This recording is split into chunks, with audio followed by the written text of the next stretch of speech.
ভাবতে অবাক লাগে যে এখন সবাই একটাই কথা বলছে, সহজে স্টুডেন্ট পাওয়া যায় না, গান শেখার স্টুডেন্ট। আবার এটাও ঠিক, আজকের কথা না, আমাদের গুরুরা যারা ছিলেন, আমরা যাদের কাছে গান শিখেছি, তারাও বলতো তারা যখন ইনিশিয়ালি স্টার্ট করেছে তারা স্টুডেন্ট পেতো না। শেষে কলেজের প্রফেসরদের কাছে, মানে মিউজিক কলেজের প্রফেসর স্যারদের কাছে স্টুডেন্ট চাইতো। সেই বিষয়ে আমার একজন প্রফেসর বলেছিলেন যে আমরা ভাবতাম যে ওরা ওখানকার স্কলার হয়ে গেল, বাবার আমরা কিছুই করতে পারলাম না। শেষে যখন স্কলারশিপ শেষ হয়ে যাচ্ছে তখন ওরা এসে আমাদের কাছে স্টুডেন্ট চাইছে, বলছে স্টুডেন্ট দাও, বলছে আমাদের টিউশন দাও। অর্থাৎ এরা এলিট হয়ে গেছে, কিন্তু পয়সা নেই। তো পয়সা না থাকলে তো মুভমেন্ট বন্ধ হয়ে যাবে। তো এই হচ্ছে অবস্থা। এবং একটা কথা আমি এখানে বলতে চাইবো, সেটা হচ্ছে এখন যে গান বাজনার যে অবক্ষয়, গান বাজনার যে মানুষ শিখতে চাইছে না, তার একটা সবচেয়ে বড় কারণ হচ্ছে গান বাজনার সত্যি অর্থে মার্কেট নেই। যারা সত্যি অর্থে গান বাজনা জানে তারা কিন্তু ইন্ডাস্ট্রিতে নেই প্রায়। এখন ইন্ডাস্ট্রিতে তারা নাচ করছে যারা খুব অ্যামেচার গান বাজনা করতো একটা সময়, কোনো রকম সুর দিতে পারে, কোনো রকম কথা লিখতে পারে, খুব মানে ওই যে একটা কথা আছে না, এখন মধ্যমেধার জয় জয়কার, সেই খুবই মধ্যমেধাও বলবো না, সাবস্ট্যান্ডার্ডই বলবো। তো এখন তাদের মার্কেট, এখন তারা রাজাসনে বসে, সমগ্র ভারতবর্ষের কথাই বলছি। তো এখানে আরও কয়েকটা কথা আমি বলবো, সেটা হচ্ছে যে গুরুরা যে স্টুডেন্টদের বুলি করে, ভালো স্টুডেন্টদের বুলি করে, এটাও একটা গান বাজনার অবক্ষয়ের জায়গা। কারণ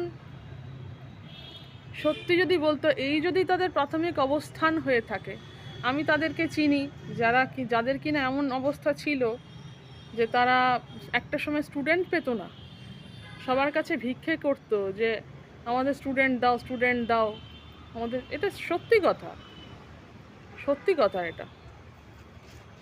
তো তারা যখন এখন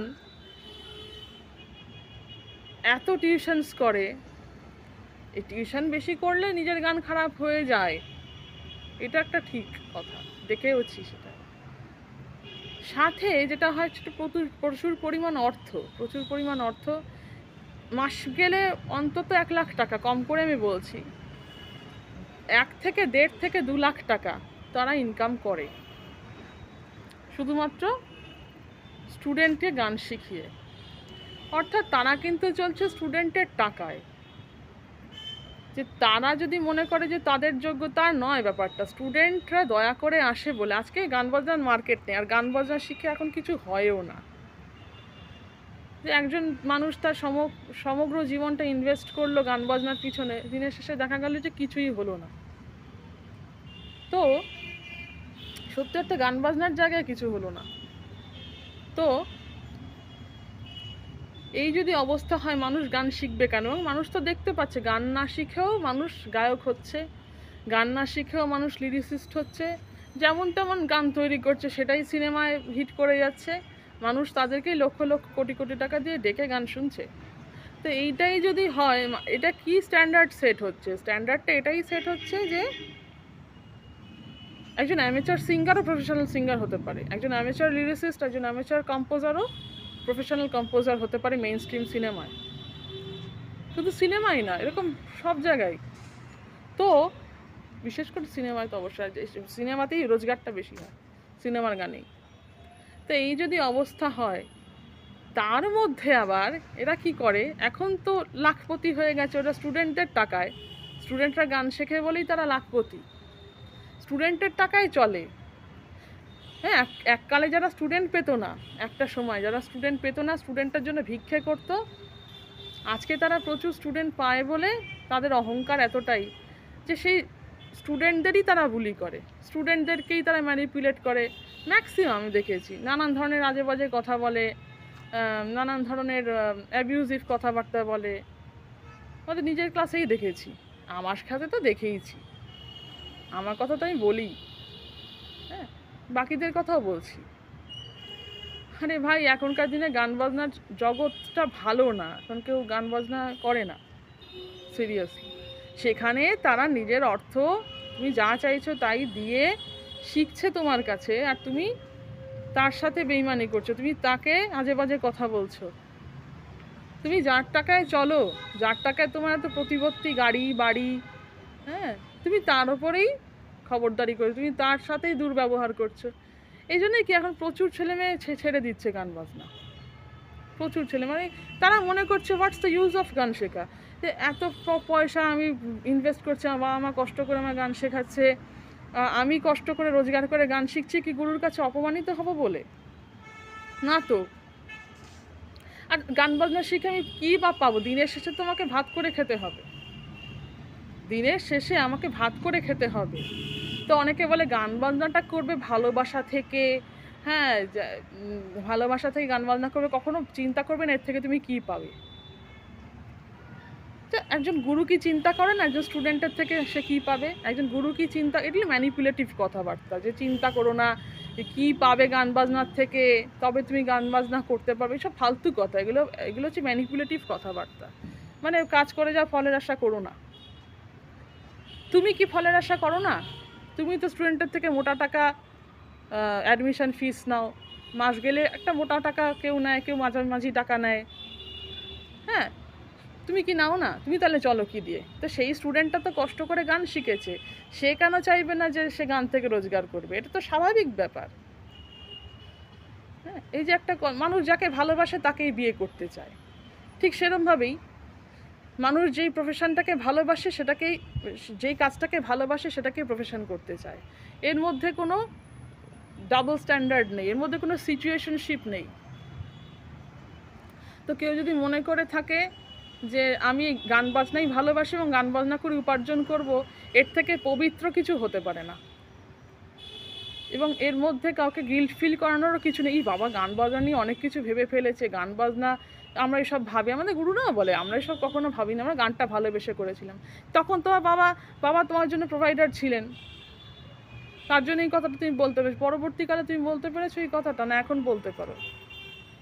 এখন বলতে পারো যে আমি এতগুলো স্টুডেন্টকে শেখাবো বিনা পয়সায়? তোমারই চলবে না হারি। তো এই গান বাজনার অবক্ষয়ের জন্য গুরুরাও দায়ী, কারণ তারা ভালো স্টুডেন্ট যাদের দিয়ে সম্ভাবনা আছে, হ্যাঁ, তাদেরকে তারা বুলি করে, তাদেরকে তারা ম্যানিপুলেট করে, ফলে কি তারা তাদের থেকে সরে যায়। এবার কি তাদেরও কি পকেটে টান পড়ে না? নিশ্চয়ই পড়ে। সেই স্টুডেন্টটা থাকলে, এতগুলো স্টুডেন্ট থাকলে যদি তার 2 লাখ টাকা ইনকাম হতো, স্টুডেন্ট কমে গেলে তার 1.5 লাখ টাকা ইনকাম হয়, তাহলে 50,000 টাকা তো ওখানেই গোল্লা। তো তবুও যে তাদের একটা ক্যাপিটাল আছে, সেই অহংকারে তারা একটা সময় যারা ভিক্ষা করতো স্টুডেন্টের জন্য, আজকে তারা সেই ক্যাপিটাল, যে সেই স্টুডেন্টের টাকার ক্যাপিটালে তারা স্টুডেন্টদের সাথেই বুলি করে, মানে যার শিল যার নোড়া তারই ভাঙে দাঁতের গোড়া। তো আজকে এই যে গান বাজনার অবক্ষয়, তার জন্য কিন্তু গুরুরাও দায়ী।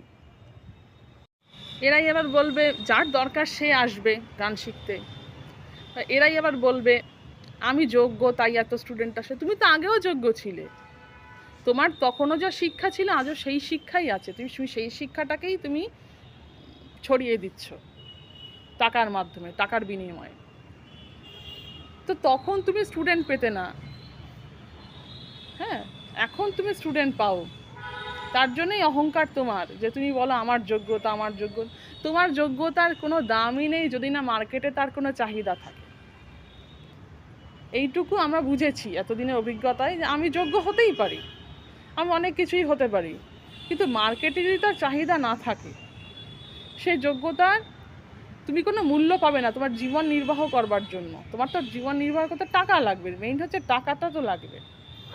তোমার থেকে অযোগ্য অনেক ব্যক্তি সে কিন্তু রোজগার করবে, কিন্তু তুমি যোগ্য হয়ে রোজগার করতে পারবে না, বিকজ অফ তোমার যে গানটা তুমি জানো সেটার কোনো মার্কেট নেই, বা সেটার মার্কেটে চাহিদা নেই, বা লোকজন শিখতে চাইছে না পয়সা খরচা করে। তখন তুমি কি করবে? তুমি যোগ্য হয়ে বাড়িতে না খেয়ে বসে থাকবে, এর বেশিও কিছু হবে না, এর কমও কিছু হবে না। তাই এই অহংকারটা আগে কমাতে হবে, যে মানুষের যেই অহংকার, যে এই তো আমার এখন এত স্টুডেন্ট, বা এই তো আমি এই করে ফেলেছি সেই করে ফেলেছি। তুমি করতে পেরেছো বিকজ অফ পাবলিক, কারণ দিনের শেষে তো সবাই পাবলিকের টাকাতে চলে। সবাই সবাই আমরা পাবলিকের টাকাতে চলি, সেটা ট্যাক্স হিসেবেই হোক, সেটা ডাইরেক্ট ট্রানজাকশন হিসেবেই হোক, সবাই আমরা একে অপরের টাকা দিয়ে চলি। কাজে এখান থেকে অহংকারটা বন্ধ। আমার অনেক টাকা আছে, আমার টাকা কোনোটাই না, কারোরই টাকা নেই, সবটাই অন্যের টাকা। তো যখন দেখছি যে মানুষ একটা জিনিস শিখতে আসছে, সেটাকে সম্মান করা উচিত। তাকে বুলি করা, তাকে ছোট করার মধ্যে কোনো ভারতরত্ন পাওয়ার মতন কাজ নেই।